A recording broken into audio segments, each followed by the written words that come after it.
Bonjour, vidéo numéro 14 sur comment exposer. Alors cette vidéo est importante car c'est une des deux vidéos qui m'ont poussé à faire cette chaîne parce que j'ai trouvé que c'était particulièrement mal expliqué sur beaucoup d'autres chaînes YouTube et je me suis dit que j'avais la pierre à apporter à l'édifice. Donc, l'exposition, souvenez-vous, je vous ai dit qu'elle reposait sur un gris étalon, hein, qui est ce gris neutre là, que l'on peut acheter, hein, ça s'appelle les Grey Card Kodak. Et donc, ça, c'est l'étalon sur lequel repose la norme ISO. Et à partir du moment où vous rentrez une sensibilité ISO dans votre appareil photo, eh bien, vous tombez dans cette norme ISO et donc dans ce gris à 18%. Votre appareil a deux types de modes de mesure. Il a le mode de mesure matriciel, alors matriciel, évaluative, multizone, suivant les marques, où l'appareil réfléchit en fonction des zones qu'il a sélectionnées dans l'image, de leur luminosité relative. Il essaye de reconnaître un sujet et il essaye d'ajuster les paramètres d'exposition en fonction du sujet qu'il croit avoir reconnu. Donc ça marche bien dans 90%, 95% des cas, et puis de temps en temps ça se plante quand même. Et bien sûr, ça se plante toujours pour la photo importante. Après, il y a d'autres modes de mesure qui sont les modes de mesure spot, pondéré central et intégral, où là, il ne mesure que sur une zone toute petite pour la zone spot, une zone un peu plus large, c'est-à-dire qu'une zone toute petite, ça veut faire à peu près ça de diamètre sur la photo.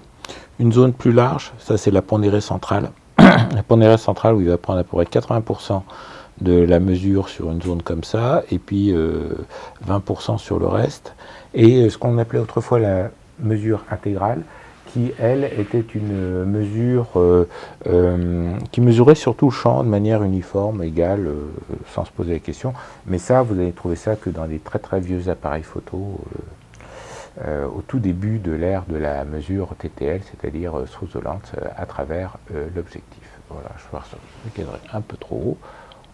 On bouge un peu le cadrage, voilà. Donc, on a vu dans les vidéos précédentes, dans le vocabulaire photo, plusieurs choses. On a vu la vitesse, le diaphragme, la sensibilité ISO, le gris 18% qui est marqué là, et puis on n'a pas vu la lumière, parce que bon, faire une vidéo sur la lumière, c'est pas évident. Mais va rentrer en ligne de compte finalement 5 paramètres qui sont vitesse, diaphragme, lumière, la quantité de lumière que l'on a, la sensibilité et le gris à 18%. Voilà. Et c'est pour ça que quand on vous parle de triangle d'exposition, c'est une aberration, c'est une bêtise, c'est que l'on n'a pas compris ce qu'est l'exposition. Parce qu'on oublie deux facteurs importants. Un, c'est la lumière, puisque c'est en mesure de la lumière, mais on peut apporter de la lumière en utilisant un flash, en ouvrant les rideaux, comme je viens de faire tout à l'heure, ou on peut enlever de la lumière en refermant les rideaux, en éteignant le flash, ou en diminuant la puissance du flash, et ainsi de suite. Et on peut décider de ne pas exposer sur un gris à 18%, mais sur une zone plus claire ou une zone plus sombre, en fonction de ce que l'on veut. Donc finalement, il y a bien 5 paramètres pour l'exposition, qui sont donc vitesse, diaphragme, sensibilité, lumière et le gris à 18%. Les modes de mesure matriciels, évaluative, multizone, essaye de réfléchir à votre place. À ma connaissance, et malgré que par exemple Sony et Nikon ont sorti l'autofocus qui reconnaît les visages, À ma connaissance, ils n'ont pas encore intégré la couleur dans les mesures d'exposition de façon à reconnaître si c'est un visage, et donc dans ce cas-là, est-ce que c'est un visage européen et comment il faut l'exposer, ou est-ce que c'est un visage africain et donc comment il faut l'exposer, et ainsi de suite. Voilà. Donc pour l'instant, à ma connaissance en 2019, la couleur ne rentre pas en ligne de compte dans la mesure d'exposition. D'où je vous ai sorti une jolie photo en noir et blanc. Alors, les modes de mesure autres, qui sont donc spot, pondéré central et intégral, elles ne mesurent absolument pas la couleur. Et n'ont finalement comme différence que leur aptitude à discerner une zone particulière du champ mesuré que la zone totale, par rapport à la zone totale de la photographie prise. D'ailleurs, c'est un exercice que je trouve très intéressant à faire pour maîtriser votre appareil photo, pour voir comment il mesure, qui est de se mettre en mesure pondérée centrale ou en mesure spot, et devant une lampe nue, une petite ampoule nue un peu lointaine, et puis on la centre au centre du viseur, on règle vitesse diaphragme, et puis après, pour voir comment ça se passe quand la lampe est seule dans le centre du champ, et puis après on va balader l'ampoule dans le cadre, de façon à lui faire décrire toute la surface de l'image, et on va regarder,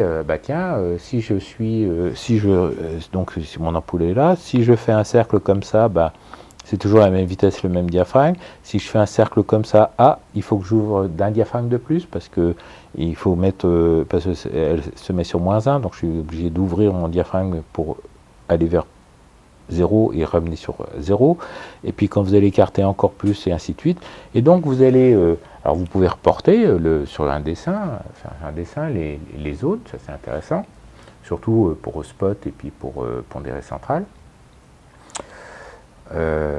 Et ça va vous permettre de vous rendre compte comment votre appareil prend en compte une zone par rapport à une autre, et comment il peut être trompé par la lumière qui arriverait, ou voilà, qui serait dans le champ, et des choses comme ça. Alors j'ai pris volontairement cette photo qui était prise en plein soleil, et des choses comme ça. Alors bon, je ne sais pas si ça se verra sur la vidéo, mais c'est un épiphénomène. Mais là, on a un bonhomme en noir où on voit les drapés dans les plis du pantalon ou de la veste, ou ainsi de suite. Et puis devant, on a une zone de grève blanche dans laquelle on a quand même encore du détail. On voit les brindilles et des choses comme ça. Et puis derrière, on a un ciel bleu. Alors le ciel est gris dense comme ça parce que j'ai utilisé un filtre pour le faire, mais ça, on verra ça au traitement du noir et blanc. Si vous arrivez devant un sujet comme ça, vous devez vous poser la question de savoir comment vous allez faire votre exposition et comment vous allez mesurer. Et alors, typiquement, quand vous allez être débutant, je vous rappelle au début, il faut savoir quand se mettre en tout automatique, et puis savoir quand prendre la main pour imposer ses réglages, imposer sa vision du sujet, et choses comme ça. Voilà. Tout en gardant à l'esprit que en numérique, comme en argentique noir et blanc et en argentique négatif couleur, la prise de vue est une étape intermédiaire. Votre fichier est une étape intermédiaire. Parce que la photo finale se passera via la création d'un JPEG, soit dans un ordinateur à part. Si vous faites du JPEG direct, ce que je vous déconseille fortement, eh bien, le JPEG, on ne peut quasiment pas le retoucher parce que ça apporte beaucoup trop d'artefacts, et ça bousille la qualité de l'image de la photo. Donc,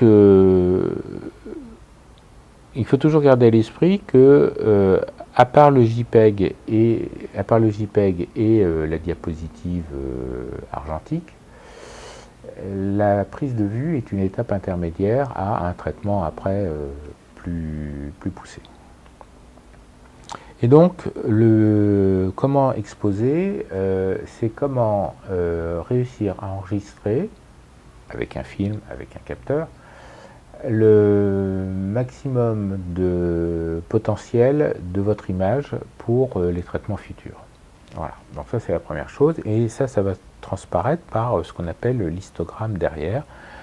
Grâce à l'histogramme, on va pouvoir gérer, corriger, modifier son exposition en fonction du sujet, de façon à obtenir l'image que l'on veut en finale. Parce que le but de la photographie, c'est de faire des images, d'accord.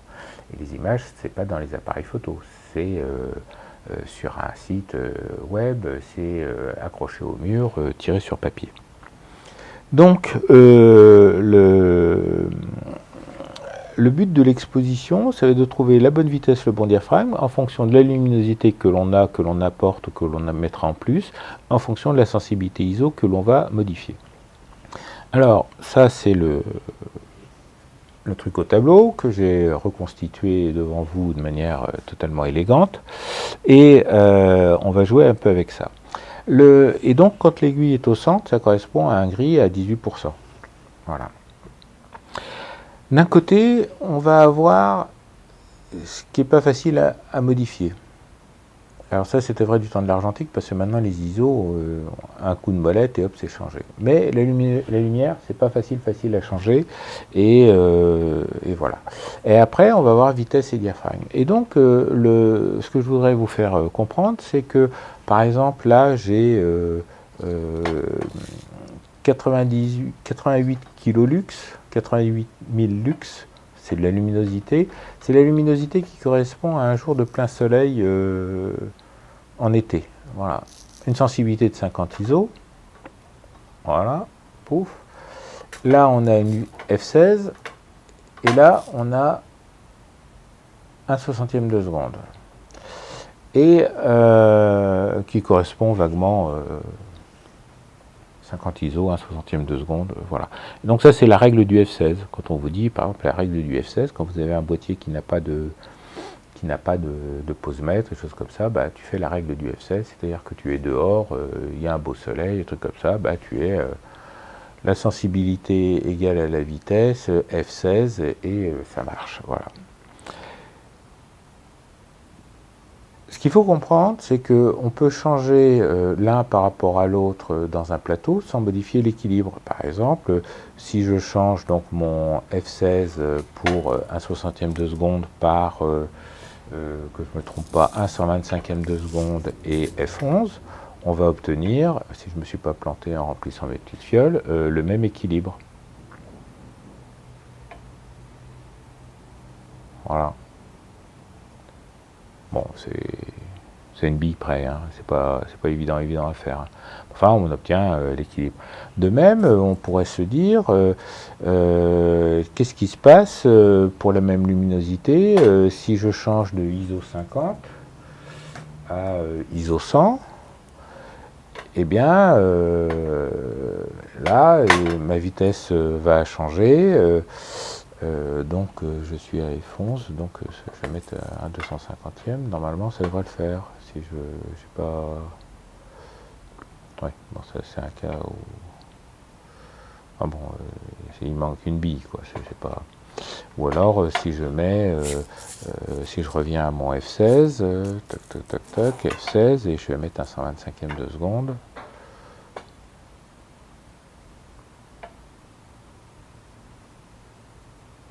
Voilà, bon, c'est très sensible finalement ces balances-là. Bon. Une autre façon d'appréhender le problème de l'exposition pour comprendre que l'exposition est comment jouer avec les paramètres est une approche avec de l'eau. Donc l'idée c'est on a plusieurs tubes qui sont tous reliés entre eux, et on remplit avec l'eau. L'eau représente la quantité de lumière, donc si vous avez plus de lumière, vous remplissez plus, vous remplissez le système s'égalise, et on va s'apercevoir que si on déplace un tube dans un sens ou un tube dans l'autre, eh bien le volume va changer dans les autres, et ainsi de suite, parce que les tubes là sont plus petits, hein. Et donc on va jouer au principe des vases communicants. Et comme la quantité de lumière, donc la quantité d'eau ne change pas, quand on va faire changer un paramètre, eh bien, ça va influencer sur l'ensemble des trois, et donc il va falloir bouger un autre paramètre pour pour réussir à avoir la quantité sur le gris neutre à 18%. Voilà. Donc c'est une approche hydraulique du problème, et on comprend mieux dans ce système-là que c'est un système fermé. Pour une quantité de lumière donnée, eh bien, on n'a qu'une certaine variété de possibilités offertes par l'appareil pour obtenir le bon réglage, que ce soit entre les ISO, entre les F sur D, entre les vitesses, dans le but d'avoir un gris neutre. Et dans ce cas-là, le correcteur d'exposition va se situer sur la colonne du gris neutre, parce qu'on va lui dire, au lieu de mesurer sur un gris à 18%, on va mesurer un gris à 9%, donc un gris qui est plus sombre d'un diaphragme, d'un facteur 2, ou sur un gris qui est plus clair, donc un gris à 36% par exemple, donc qui est plus clair, il renvoie 36% de réflexion, il renvoie 36% de lumière, donc il renvoie plus de lumière qu'à 18%. Et ainsi on voit bien qu'en jouant avec les tubes, on réussit, on comprend bien que ce qu'il n'y a pas dans un tube va aller dans l'autre, parce que la quantité de lumière, c'est le niveau d'eau, et que c'est étanche, il n'y a pas de fuite, ni rien, ni quoi que ce soit. C'était un peu compliqué à réaliser, donc du coup, je vous ai fait un dessin. Toujours pour rester dans l'eau, là, c'est un peu plus... c'est un peu moins... C'est une autre façon de voir, mais je la trouve que c'est un peu moins... pas juste, mais un peu moins résistant à toute critique. Parce que, voilà. Donc, on va imaginer... Donc, je vais faire mon beau dessin. On va imaginer que vous avez un splendide robinet, toujours avec de l'eau, hein, on est d'accord, et puis vous allez avoir un verre d'eau. On va remplir un verre d'eau en fait. Et en fait,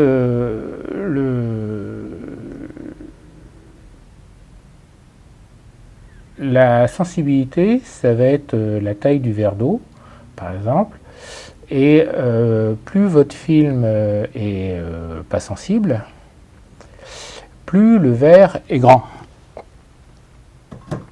Voilà. Alors par exemple, voilà. Donc pour comprendre les choses, donc on a un robinet qui est branché sur l'eau. On a un verre qui représente la sensibilité du capteur, sachant que nous on va chercher à le remplir à ras-bord, qui va correspondre à 18%. Et plus vous allez vers les basses sensibilités, plus votre verre est grand. Et ça, c'est pas mal parce que effectivement, ça représente réellement ce qui se passe dans la réalité, puisque je vous rappelle que la valeur de la sensibilité ISO correspond sur le diagramme, sur ce diagramme-là, à une valeur qui est là. Et plus votre film est... Et là, c'est des lux multiplié par des secondes. Et donc, plus votre film est sensible, plus la courbe va être décalée vers la gauche. Et je vous rappelle que le chiffre 1 est ici et le chiffre 0 est là. Donc, plus le film est sensible, moins il y a de quantité à mettre. D'accord ? Donc, plus la sensibilité s'élève, ça je vous renvoie à la vidéo sur la sensibilité, qui est la vidéo, une des premières vidéos que j'ai tournées.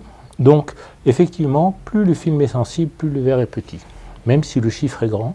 Alors, j'explique aussi pourquoi dans la vidéo et dans la Danone, pourquoi plus le chiffre est grand, plus moins il y en a. Et donc voilà. Et donc le principe de l'exposition, c'est la quantité de lumière. Alors là où je dis c'est moins c'est moins palpable, parce que la quantité de lumière, c'est la pression de l'eau. Plus il y a de pression, plus il y a une lumière, plus il y a de pression de l'eau. Plus il y a de pression dans l'eau ou de l'eau, enfin plus l'eau est à forte pression. Et moins il y a de lumière, moins il y a de pression dans la canalisation. Et donc le principe de l'exposition, ça va être d'ouvrir le robinet. L'ouverture du robinet va correspondre au diaphragme, et bien sûr le temps où ça va couler va correspondre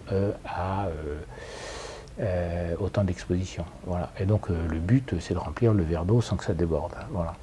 Mais là, on sent moins bien que, enfin si on sent très bien que si on change la sensibilité, on change la taille du verre, donc du coup il faut, pour une pression identique, changer le temps d'ouverture ou la grandeur d'ouverture du robinet. Donc on voit très bien qu'on peut faire couler lentement à travers un tout petit trou et pendant très très longtemps, ou faire couler avec un très grand diamètre pendant très très peu de temps. Donc c'est une autre analogie qui est gentille, qui est pas mal, qui est mignonne, que tout le monde peut expérimenter dans sa cuisine. Voilà. Une troisième analogie qui est un peu plus sioux à comprendre. Enfin, un peu plus sioux à comprendre, non, c'est toujours avec de l'eau, hein, parce que finalement, pourquoi pas, c'est moins cher que le caviar. Donc, mais là aussi c'était compliqué pour faire une maquette qui tienne la route, et voilà. Donc je regarde mon dessin, et ça va être pas forcément facile à représenter, tac, tac, tac. Et donc là, on a... oui, ça va pas être facile à représenter. Il faut que je recopie mon dessin. Hop.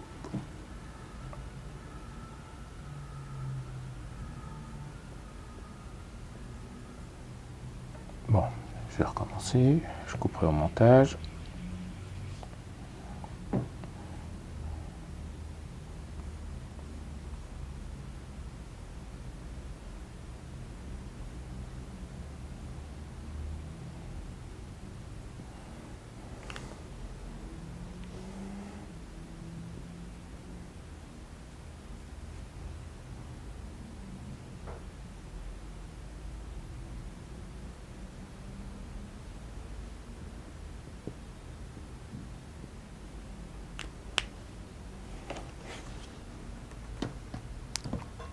Voilà. Alors ça, c'est pas facile à comprendre. Donc,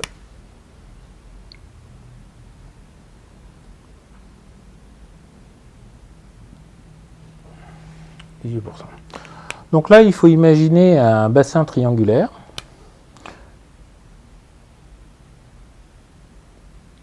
Un bassin triangulaire que l'on va remplir d'eau. L'eau, c'est la lumière. Et donc, et là, on a une espèce de piston, de cylindre, qui permet de choisir le gris à 18%. Et donc, on pourrait imaginer une échelle en ASA, une échelle en vitesse, une échelle en diaph, correctement orientée. Et on pourrait visualiser qu'une fois que la bassine est remplie, eh ben on peut incliner les bords et choses comme ça, de façon à choisir une vitesse d'un côté, mais ça va bouger sur les deux autres facteurs.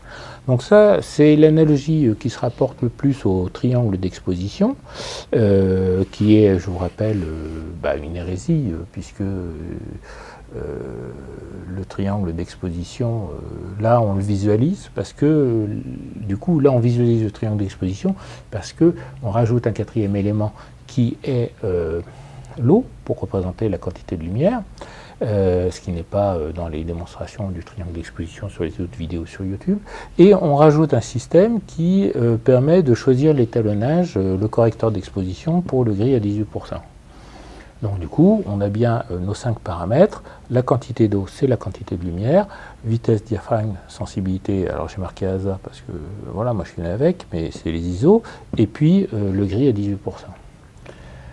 Donc avec ce système-là, on voit aussi que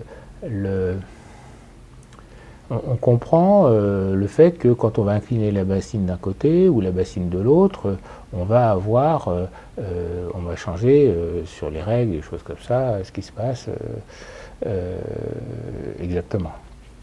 On pourrait faire ça avec une assiette ronde, mais ça ne serait pas forcément facile à graduer ni facile à...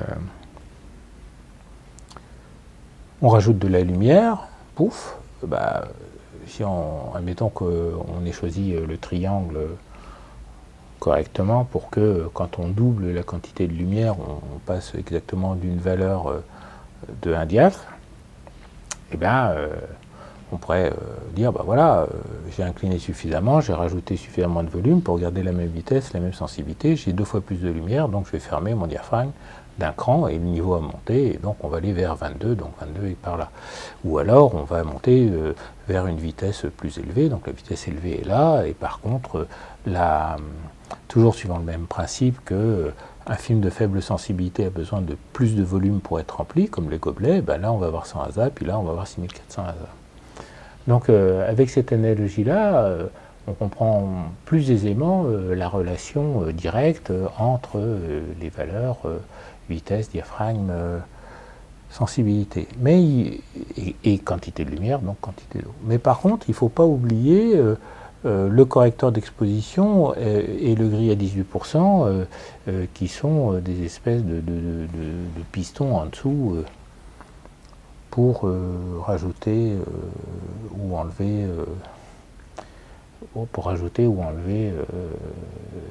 de l'efficacité au système. En fait, ça revient à ça. Voilà.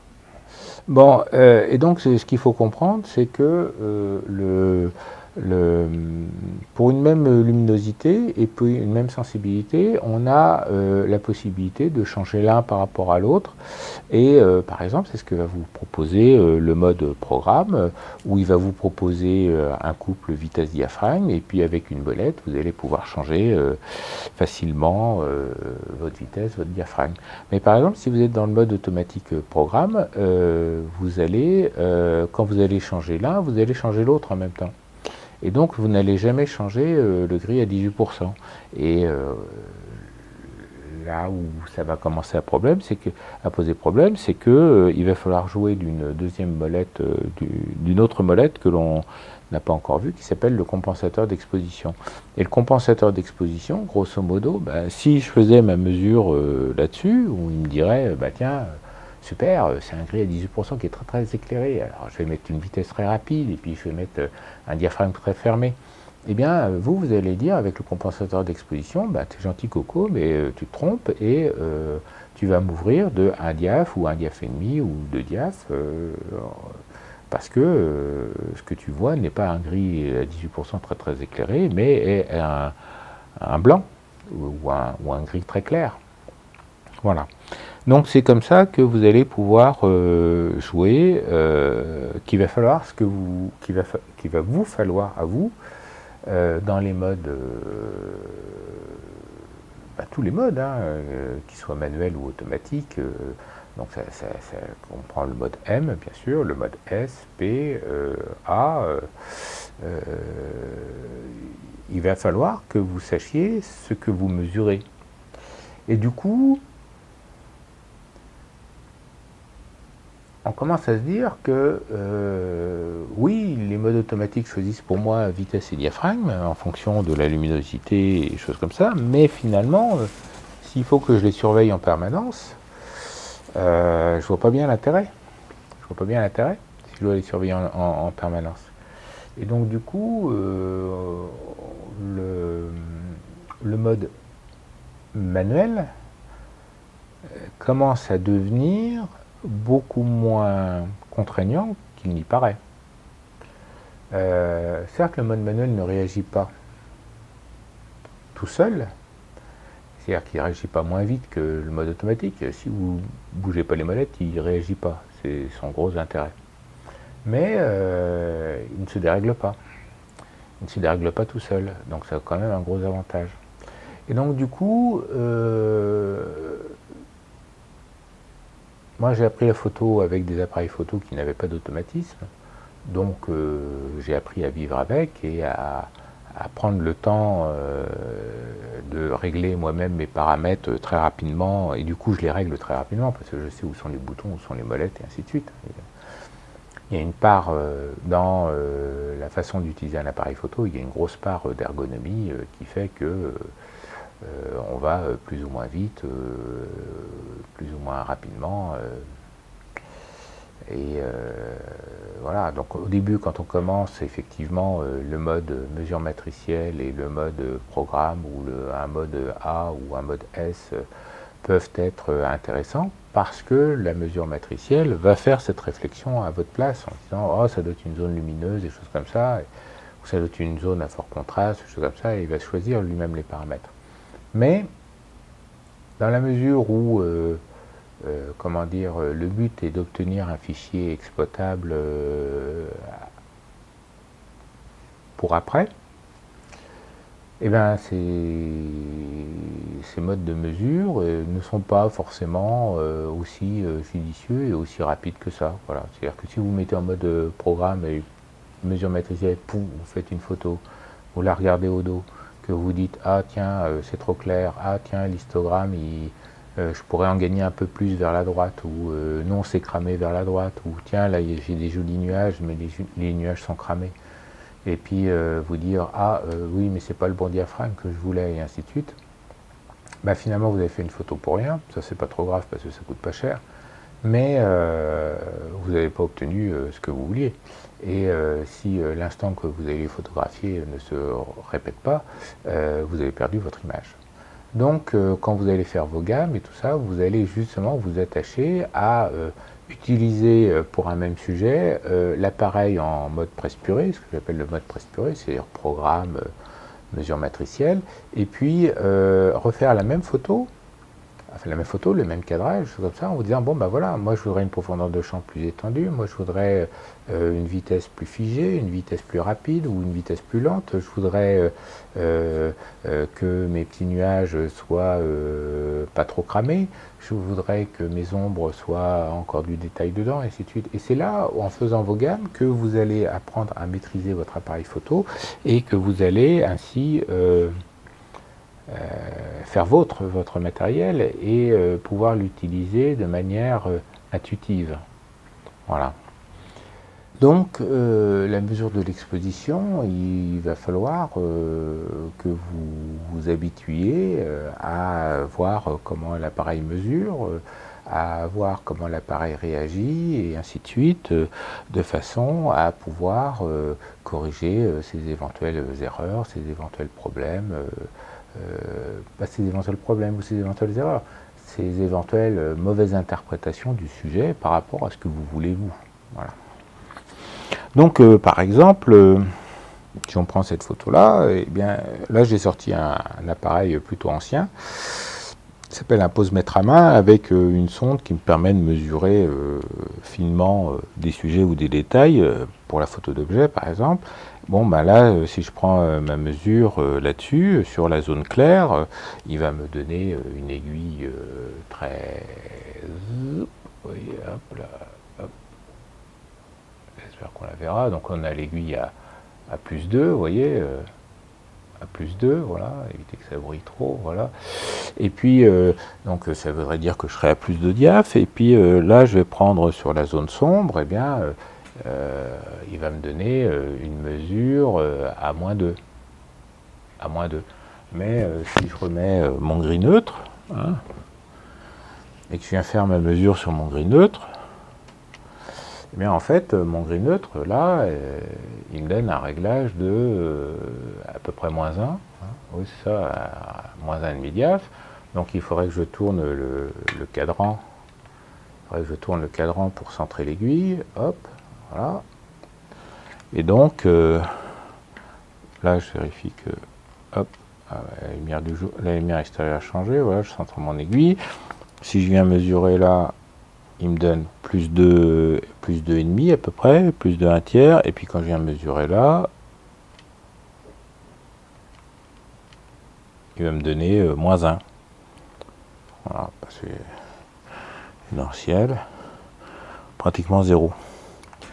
Enfin voilà, donc ça c'est pour simuler une mesure que j'aurais pu faire avec un spotmètre, avec la mesure spot de l'appareil photo, pour vous montrer que l'appareil va me donner des mesures différentes suivant l'endroit où je prends ma mesure, et que l'appareil ne sait pas si je mesure sur la grève, sur le ciel ou sur le personnage qui est habillé en noir. Voilà. Donc le but de la photo, le but de la mesure de l'exposition est de réussir à trouver quelles sont les vitesses et diaphragmes pour les détails les plus marquants de l'image. Donc là, typiquement, on va mesurer sur la grève, parce que c'est du blanc, on va mesurer sur le ciel, parce que c'est intéressant, et puis on va mesurer sur le bonhomme, parce que c'est quand même le sujet. Finalement, entre le bonhomme et le sujet, on a le maximum, et puis là, c'est pour savoir où ça va se situer. Mais en photo numérique, ça c'est une photo numérique au départ, mais dans une photo numérique, on a une étape intermédiaire qui est l'enregistrement du fichier. Alors, je vais enlever ça.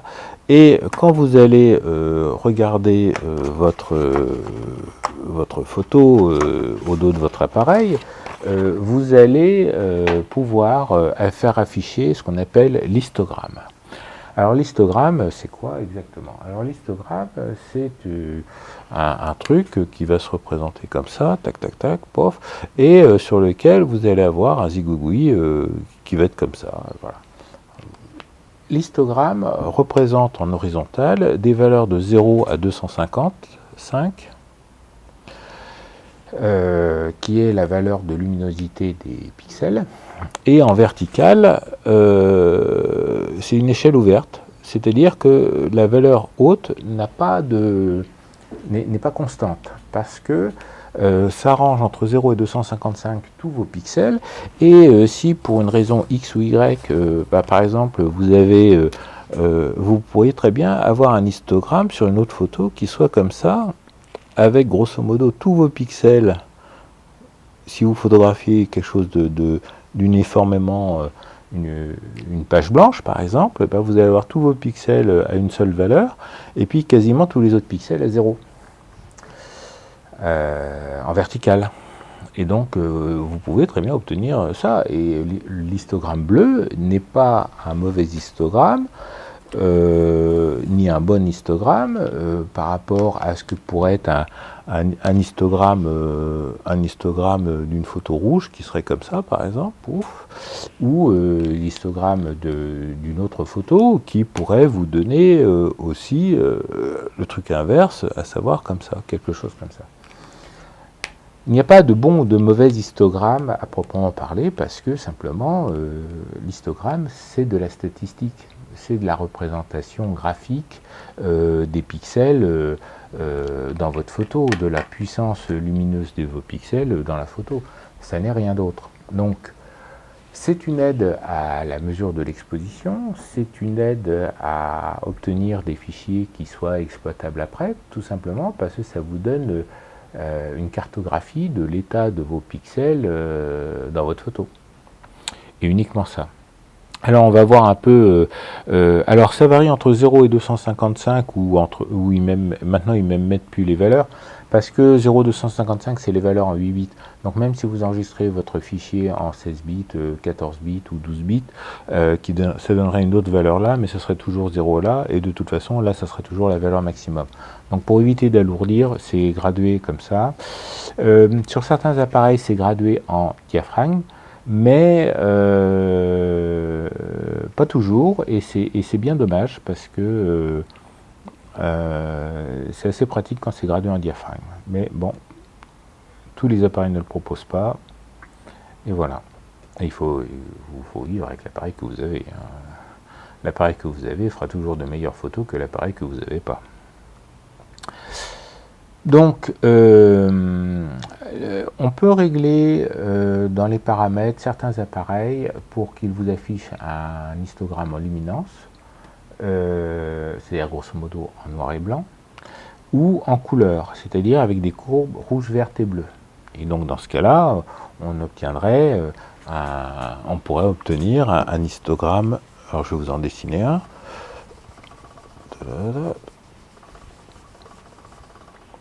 On pourra obtenir, par exemple, si on fait un paysage, et ben typiquement, un paysage, on va se retrouver avec des zones vertes quelque part par là, et puis pas de vert dans les hautes lumières, et puis on va avoir le ciel, le bleu qui lui va être plutôt au niveau bas et plutôt dans les hautes lumières, parce que le ciel en général c'est lumineux, et puis le rouge qui va se récupérer un truc vaguement au milieu comme ça, voilà. Donc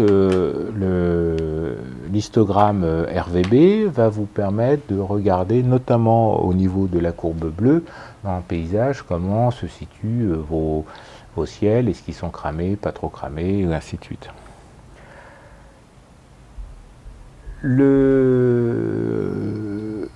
Et pareil pour la verdure, si vous avez beaucoup de verdure, vous allez avoir une proportion de pixels verts qui vont s'agglutiner dans une même zone, et vous allez ainsi pouvoir voir si vous n'avez pas vos verts trop sous-exposés ou pas. Si vous photographiez quelqu'un en bleu comme ça, vous allez avoir une grosse tache bleue sur l'histogramme, et vous allez dire bon tiens, le polo il est bien exposé, ou il est mal exposé, ou ça va pas. Donc l'histogramme RVB vous permet quand même de rattacher à la couleur de vos objets une idée de leur position dans leur puissance lumineuse par rapport aux autres zones de votre sujet. Alors, on peut distinguer de plusieurs cas d'histogrammes qui posent problème. Alors on va commencer, parce que je vous ai dit que le but de l'exposition, c'est de trouver les bons paramètres qui permettent finalement d'avoir le plus de potentiel possible avec votre fichier. D'accord. Donc si on est toujours limité comme ça, on va voir le premier cas que l'on peut voir, que l'on va voir tout de suite, c'est que vous avez un histogramme qui est grosso modo comme ça. C'est-à-dire que il n'y a pas réellement de noir, il n'y a pas de blanc, et tout votre sujet est compris entre deux valeurs. Alors ce type d'histogramme-là, on ne peut pas en faire grand-chose. On peut pas. Tout le sujet est compris dans la dynamique du capteur, puisque en fait, dans la norme de sensibilité ISO, on n'a pas accès. Ça, c'est un réglage en 2019 auquel on n'a toujours pas accès. En photo, on y a accès en vidéo, qui est l'accès au gamma, à la pente de la courbe. Et parce que si vous vous souvenez, allez revoir le truc sur la sensibilité. La sensibilité du film, c'était quelque chose comme ça. Et puis là, il y avait un petit gamma qui était là. Et puis dans l'addendum, j'ai rajouté, parce que j'ai oublié de le dessiner, la sensibilité numérique, où là, en fait, vous avez dans l'outil courbe de votre logiciel de traitement, vous avez une droite qui est comme ça, et donc là, on a un gamma de 1, en fait, parce que c'est un carré, j'ai foiré mon dessin. Et on n'a pas assez accès à la pente de cela. Donc on ne peut pas, si on a le sujet qui rentre là, tac tac, on ne peut pas changer les valeurs de l'histogramme que l'on va avoir là. Donc si là on a en entrée le sujet, on a la courbe de transformation du capteur, et là on va retrouver notre histogramme que je viens de vous dessiner là. D'accord ? On entre là, la courbe de transformation, on sort là. Et donc là, si on avait accès à la pente du capteur, eh ben on pourrait mettre une pente beaucoup plus élevée, de façon à ce que ce point-là sorte en noir, ce point-là sorte en blanc, et là on aurait exploité au maximum la dynamique de notre capteur. On n'y a pas encore accès. On y a accès en vidéo avec ce qu'on appelle les vlogs ou les choses comme ça, qui sont des modes très très peu contrastés. Alors très très peu contrastés, ça veut dire que l'on diminue la pente du contraste, et donc du coup on réussit à faire rentrer n'importe quelle dynamique du sujet dans la dynamique du capteur. Là on est dans le cas d'un sujet qui a une dynamique plus faible que le capteur.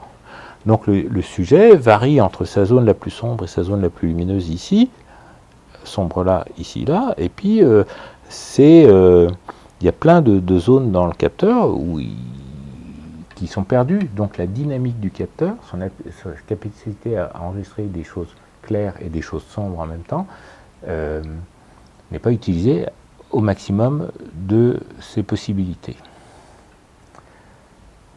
Alors,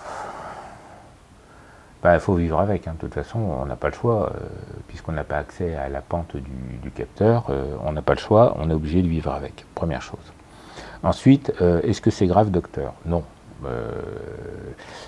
C'est pas très grave dans la mesure où dans le logiciel de traitement d'image, vous allez pouvoir modifier le contraste de votre image de façon à la rendre un peu plus contrastée, un peu plus pétante, quelque chose comme ça. Voilà. Ensuite, on peut se poser la question de savoir est-ce qu'il faut le corriger ou pas. Parce que si votre sujet il a un faible contraste comme ça, il a un faible contraste comme ça. Il n'y a pas de raison de... Il n'y a pas une obligation, c'est pas gravé nulle part qu'il faut du noir et du blanc ou dans une photo. C'est faux. C'est faux. Si vous faites des photos par temps de brouillard, si vous vous amusez à étirer du noir jusqu'au blanc vos extrémités, et vous obtenez quelque chose de dégueulasse et en tout cas quelque chose qui ne représente pas la réalité. Après, à vous de savoir si c'est ce que vous voulez représenter. N'oublions pas que la photo, c'est avant tout quelque chose d'artistique pour exprimer vous votre ressenti vis-à-vis d'un sujet et comment vous voulez le rendre, comment vous voulez le restituer, comment vous voulez le présenter à d'autres personnes. C'est ça la photo, c'est rien d'autre. Voilà. Ce l'ennui, c'est que pour arriver à restituer un sujet comme on le veut pour le présenter à des personnes, on est obligé de passer par cette phase d'apprentissage technique, hein, qui, je vous rappelle, au début, c'est la première vidéo, ça représente 4%, 4% du boulot. Hein. Le reste, après, c'est on ne peut plus, c'est autre chose. C'est savoir comment manipuler les boutons, ça c'est 6%, et puis après, les 90% qui restent, c'est votre sens artistique, c'est ce que vous voulez faire, comment vous voulez le montrer, et ainsi de suite. Voilà, ce sont vos choix à vous. Donc, un sujet avec une dynamique inférieure au capteur va donner un histogramme comme ça. Changer de vitesse ou de diaphragme, changer un des paramètres va nous... Alors, changer un des paramètres réellement, changer réellement, hein. C'est-à-dire que soit via la correction d'exposition quand vous êtes dans les modes S, A et P, soit en tournant la molette quand vous êtes dans le mode M, va vous permettre de déplacer votre histogramme à gauche ou à droite. Si vous fermez le diaphragme, il va être rendu plus sombre, et si vous ouvrez le diaphragme pour faire passer plus de lumière, il va être rendu plus clair. Si vous utilisez une vitesse plus lente, vous allez faire passer plus de lumière, il va être rendu plus clair. Si vous utilisez une vitesse plus rapide, il va être rendu plus sombre, il va se déplacer vers la gauche. Si vous utilisez une sensibilité avec un chiffre plus grand, plus élevé, vous allez le rendre plus clair. Si vous utilisez une sensibilité plus basse avec un chiffre plus bas, vous allez le rendre plus sombre, il va le déplacer. Donc, on voit tout de suite l'intérêt du mode manuel. C'est que vous faites une photo, vous regardez l'histogramme, vous voyez un histogramme comme ça, vous dites bon, mon sujet, par exemple, je sais pas, je fais une photo du dessin du gamin pour en garder un souvenir. Vous dites que cette partie-là, ça correspond au papier blanc. Et si vous ouvrez un peu votre diaphragme ou vous mettez une vitesse un peu plus lente et ramenez le blanc un peu dans cette zone-là, c'est pas gaspillé, quoi. C'est pas gaspillé. C'est pas gâché. Ça peut être intéressant. Mais, grosso modo, vous ne changerez pas la largeur de votre histogramme. Donc, voilà, à la limite, c'est quelque chose que vous pouvez faire facilement en post-production. Bien sûr, les choix de vitesse, diaphragme, sensibilité se choisissent pour des critères avant tout artistiques. Bon, quand vous refaites une repro du dessin du gamin, votre critère artistique, c'est de respecter les couleurs, de respecter les nuances de respecter les détails. Les détails, ça veut dire la netteté, la mise au point, le flou de bouger. Il n'y a pas tellement, il n'y a pas d'autres velléités artistiques. Dans tout ce qui est photo dans les musées et choses comme ça, vous essayez de reproduire l'œuvre au mieux que vous pouvez, pour ne pas l'altérer. Donc du coup, déplacer vers la droite l'histogramme va vous permettre d'avoir cette zone-là sur des pixels qui sont un peu moins bruités, qui sont un peu plus faciles à exploiter, même si en final, votre image ramènera l'histogramme à sa bonne position. Un autre cas typique, tiens, je vais le faire en rouge, voilà, un autre cas typique d'histogramme bizarre, ça va être un histogramme comme ça. Pouf, voilà, un histogramme comme ça, comme le rouge. Alors ça, c'est le cas typique où la dynamique de votre sujet est plus grande que la dynamique de votre capteur. Et là, c'est pareil, il n'y a pas grand-chose à faire, sauf peut-être ramener de la lumière vers les basses lumières de façon à décaler ces pixels-là. Donc dans le but de décaler ces pixels-là, parce que c'est plus facile de rajouter de la lumière que d'en enlever. Parce qu'il suffit d'allumer le flash par exemple. Et donc du coup là on a deux zones intéressantes qui sont les extrêmes. Là on peut se dire tiens, on a beaucoup de pixels du côté des hautes lumières et que peut-être que la courbe continuerait comme ça, on ne sait pas comment, mais enfin qu'elle continuera à droite.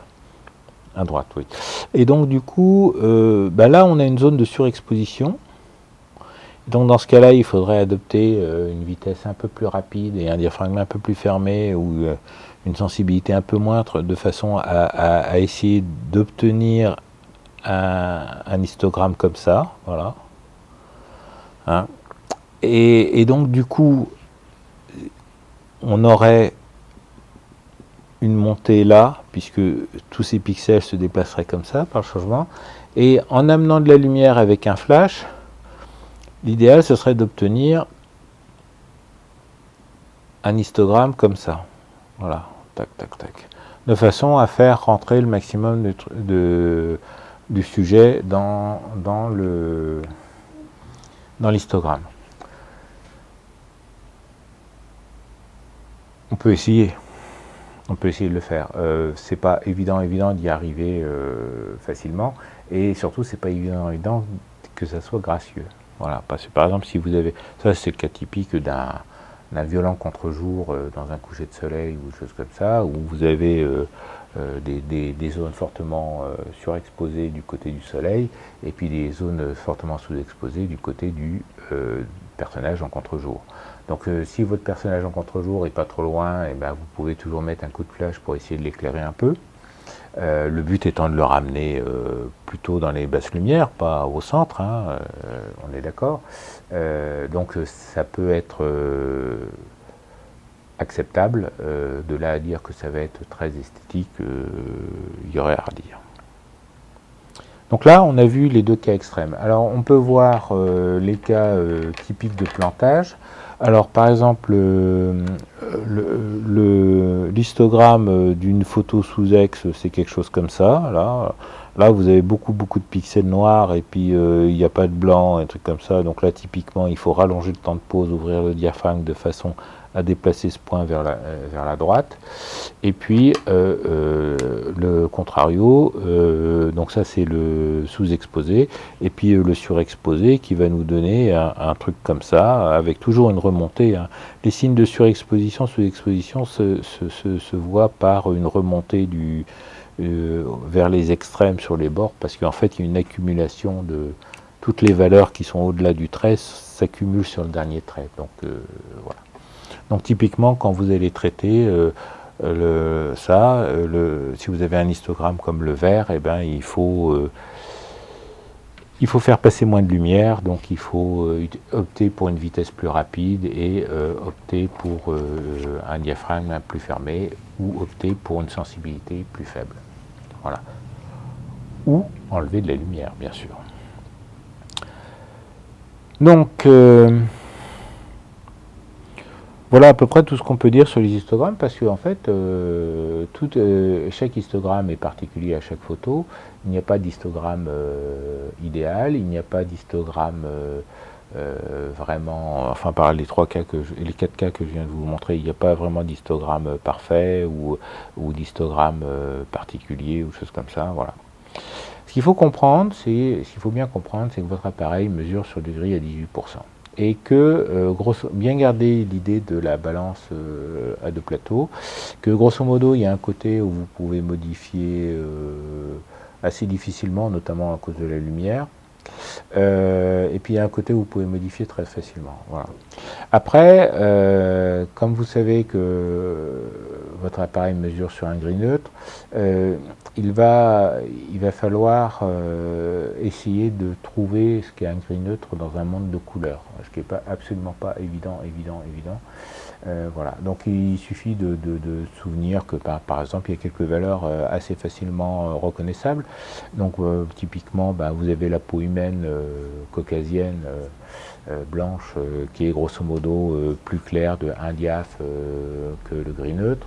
Vous avez pour les photos de rue, vous avez l'asphalte vieux qui est à peu près à une valeur de gris neutre, l'asphalte neuf qui est à peu près 2 diaph plus fermé, plus sombre que le gris neutre. Et puis vous avez le ciel bleu qu'il faut mettre à peu près à plus 1 diaph que le gris neutre. Voilà, grosso modo. Et bien sûr, vous avez la neige qui, elle, est à peu près à 80% d'albédo, hein, le coefficient de réflexion, et donc ça fait 2 diaph aussi, 2 diaph, un tiers, à peu près, grand max entre les deux. Il ne faut pas se leurrer, on ne réussira jamais à avoir le soleil bien exposé en même temps que quoi d'autre, que n'importe quoi d'autre dans une photo. D'ailleurs, d'une manière générale, quand vous cadrez le soleil dans votre appareil photo, vous n'y restez pas des heures, et si vous évitez